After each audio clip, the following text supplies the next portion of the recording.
Pleasure today to introduce Alex Porter, who is a fellow Rotarian in this club. I think he just celebrated his 1-year anniversary of being a member. If that number was right that I saw. In any event, in addition to being a member of Rotary, Alex is the president of a company called Location 3 Media. And his topic today is online privacy, how to control your e-presence. And you know, this is a topic that's on the top of the news really on a daily basis. And so, you know, accordingly, I think that's been good for Alex's company. As I walked in today, I was handed an article from the Denver Business Journal, I believe, where his company was listed number 10 on the fastest growing Denver area private companies list. So, being in the internet, being in privacy, I guess is a good gig. And just in case you think that Alex spends his time surfing the net all day to work on his career, he also spends time as a member of the New Denver Ad Club, the American Marketing Association Colorado chapter, and he devotes time to SOS, the Make-A-Wish Foundation, and the Boys and Girls Club of Denver. So please welcome Alex.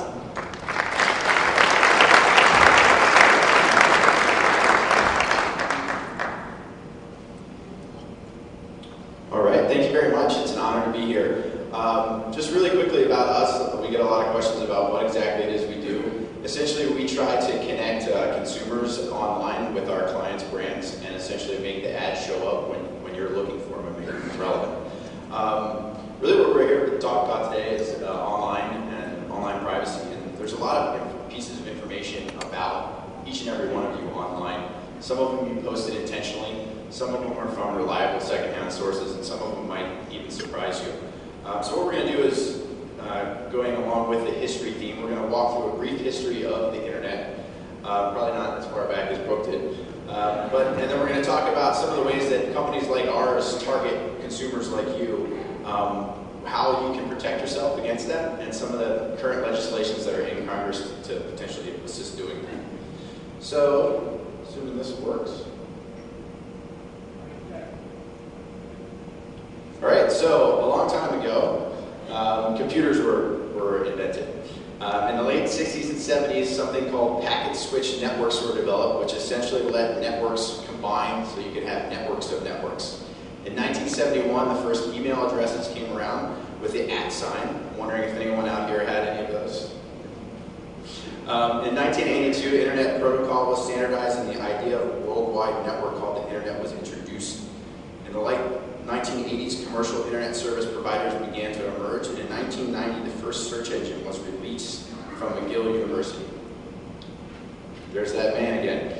High Performance Computing and Communications Initiative, a funding program commonly known as the Gore Bill, helped the Mosaic web browser to be developed, which superseded a text-based browser in 1993. So, contrary to Brooke's research, Al Gore did in fact play an instrumental part in launching the internet as we know it today. In 1995, the internet was fully commercialized when the last government restrictions were removed, which created really an explosion of use and really created a major culture shifts in how we engaged with information. In 1996, the first mobile phone with internet connectivity was released, and in 1998, Google was founded. Followed quickly by the dot-com bubble bursting, and many stock portfolios as well. In 2004, Facebook was launched. Just last month, Facebook released that they have over 750 million active users worldwide. In 2006, Google changed their search algorithm, so instead of just returning websites, they returned things like images, photos, videos, news, and just about everything under the sun, called universal search, really changing the way that you and I find and process information. In 2008, YouTube became the second largest search property on the internet behind Google, really underscoring the rising importance of video as a marketing mechanism. So the internet today, it's very big. There's 1.9 billion people using the internet.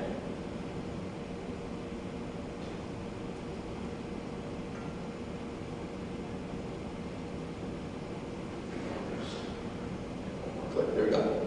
This infographic was built in November, and it lists Facebook at 500 million users. So between November of last year and this year, they've gained 250 million users. If it was a country, it would be the third largest country in the world.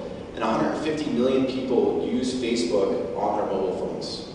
Some of you may be using them right now. YouTube, again, over 2 billion videos are viewed on YouTube each day. 24 hours of video is uploaded every minute. And I'm sure many of you watched Justin Bieber featuring Ludacris's video, Baby, on there. I know you're part of that 344 million views, I'm sure. This is the world that I live in. This is the search landscape. We're primarily a search agency, meaning we want, when you search for a product or service, our ads to show up. If you start on the right-hand side, you are the audience moving towards your left, Google being the dominant player in the space, but there are plenty of other search engines out there. Baidu is the #1 and really only search engine in China, for example. Moving from right to left, all those various logos and whatnot in the middle are tools that I use to help measure what you're doing online and how to improve my client's performance. Our goal really is to get you to click on an ad and then for you to make a sale or a purchase or fill out a form. And these are really all technologies and applications that help us track the eyeballs. Where are the eyeballs coming from and what are they doing once they get there? And so this is pay-per-click advertising. When you go to Google and you do a search, on the top and the side, you're going to see really promoted ads. This is where Google makes all of their money. They're not worth, they made $9 billion in Q2 in profit, and probably 85% of that revenue was from these little ads on the top and the right-hand side. The ads you see in the middle are called organic, and that's basically optimizing your website to show up for free. So, how do search engines work? Well, they have these little robotic spiders that go through the cables and they crawl all the websites out there, and that's how they get that information.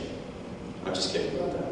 But they really do call these things spiders or robots, and Google's main way, they have proprietary algorithms that go out and they literally look at every website that exists. And when you do that search, they return that result in real time in 0.001 seconds after scanning millions and millions of pages. And it's all based on these spiders that don't actually look like that.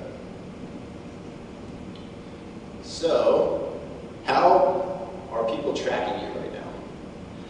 Well, it's essentially all about a cookie. Now, a cookie is known as an HTTP cookie, a web cookie, or a browser cookie, and essentially it allows the website that you visit to gather information about you. So we call it dropping a cookie on your computer, basically. And it allows us to really see everything that you do, everything about you, your IP address, your browser, your browsing history. We collect a lot of information about users every single time they visit a website.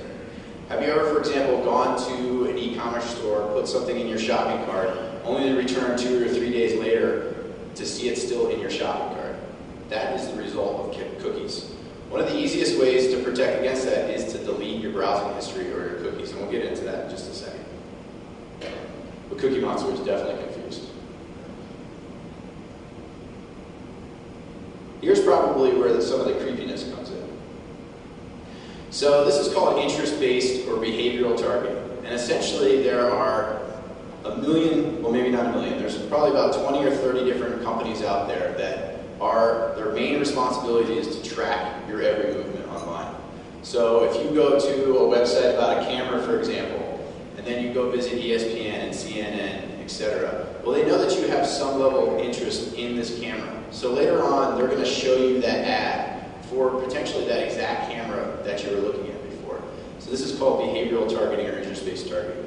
Have you ever gone and visited something, maybe you looked at a car, and then you feel like that car is following you throughout your browsing history on the internet? Well, that's essentially called retargeting. These companies are paying money to get you to their website, and if you leave without doing a purchase, they now know who you are and can track your movement and then reserve those ads to you. It's somewhat creepy sounding, but it's an extremely effective form of advertising for us. So, we used Doug as an example. And essentially what I asked some folks on our staff to do is go see what we could find out about Doug just by searching on his name. Oh my. So you might be surprised how much you can find. So let's take a look. Doug, as many of you know, attended University